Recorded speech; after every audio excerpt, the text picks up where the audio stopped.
ओम शांति।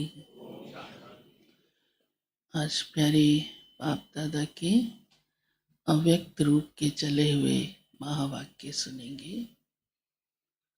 आज बाबा ने हमें हमारे स्वमान की कौन से स्वमान की स्मृति दिलाई है कि तुम बच्चे पूर्वज आत्माएं हो।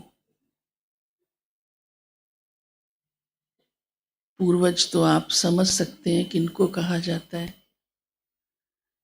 जानते हैं ना किनको कहा जाता है। लौकिक संसार में भी कितनी बातों में याद करते हमारे पूर्वज ऐसा करके गए, और उसी रीति रस्मों को, उसी कल्चर को, उसी परंपराओं को निभाते चले आते हैं।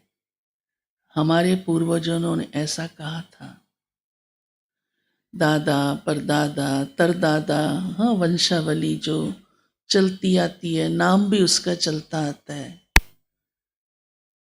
तो बाबा कहते हैं आप सारी दुनिया के कल्प वृक्ष की, ये चैतन्य है मनुष्य सृष्टि रूपी वृक्ष की पूर्वज आत्माएं हो। वृक्ष की जड़ में कौन बैठे हैं? सबसे आदि में कौन बैठे हैं? ब्रह्मा बाबा, और साथ में बच्चे। और उसी से ही फिर तना निकला, शाखाएं निकली। और इसीलिए ब्रह्मा को ग्रेट ग्रेट ग्रैंडफादर कहा गया कि सभी वंशावली उसके आगे धीरे धीरे बढ़ती गई, शाखाएं निकली, उस पर पत्ते आए। तो पूर्वजों की क्या विशेषता होती है जिसलिए उनको याद भी करते हैं कि जो कर्म वो करके गए, जो पालना दी, उनसे अन्यों को आगे राहत मिलती गई, सुख मिलता गया। तो बाबा कहते हैं आप भी पूर्वज आत्माएं हो, तो विश्व की आत्माओं को उनके आप पूर्वज हो, उन्हें उनकी पालना करो। क्या पालना करो? क्या पालना करो? उन्हें दुआएं दो, ऐसी पालना करो। और दुआएं लो, ऐसी पालना करो। जब कोई आत्माएं सुख देती हैं तो दुआएं निकलती हैं, है ना। जब आपके द्वारा उनको शांति का एहसास होगा, शक्तियां मिलेंगी, तो उनके दिल से क्या निकलेगा? दुआएं। ये पालना करो, रूहानी पालना करो। जिस्मानी पालना की तो लिमिट होती है। आज दुनिया में लोग कपड़ा बांट आते हैं, अन्न बांट आते हैं, दवाइयाँ बांट आते हैं, लेकिन बीमारी और भूख और बढ़ गई है, कम नहीं हुई। तो मूल रूप से आत्मा को क्या चाहिए? जो उसके अंदर इतनी शक्ति आ जाए, वो पालना बाबा कहते हैं आप बच्चे देने वाले हो। और पूर्वज हो, इसलिए बाबा ने कहा आप पूज्य भी हो। और हमारे पूजे की निशानी स्पष्ट सबके सामने है। कौन सी? मंदिरों में देवियों के रूप में, देवताओं के रूप में। जब आप श्री नारायण का चित्र देखते हो तो क्या स्मृति आती है कि ये हमारा है, हमारा ही लक्ष्य है, हम ऐसे बन रहे हैं। चाहे कृष्ण का देखो, राधा का देखो, लक्ष्मी का देखो, गणेश का देखो, तो पूज्य आत्मा बन रहे हैं। फिर सार रूप में बाबा ने 3 बातें पक्की कराई हैं पूर्वज और पूज्य के लिए कि एक तो बाबा ने कहा स्व चिंतन करो, पर चिंतन नहीं। पर चिंतन नहीं। पर चिंतन वाली आत्मा पूज्य आत्मा कैसे बन सकती है? दूसरा, पर दर्शन भी नहीं, देखना भी नहीं।